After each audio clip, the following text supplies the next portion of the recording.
Hi everybody, welcome back to another short tutorial. In today's video, I'm going to show you how to set Solar Putty as your default console for your all routers in GNS3. If you click on console, and as you can see here, my all consoles are appearing in a separate window, R1, R2 and R3. So we'll just close them. So first thing, you have to make sure that Solar Putty is installed in your computer. Now to make it default, click on edit, then click on preferences. Under general preferences, you will see console applications. So here what we will do, we will click on edit and then choose a preferred command. Here we will select the Solar Putty and click OK and then apply.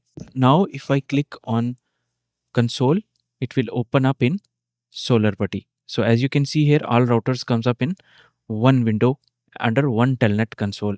There is also another way to open the console one by one. If you right click on your router and then click custom console, so here you can also change your Telnet application through this way. So that's it for today's video. See you in the next one.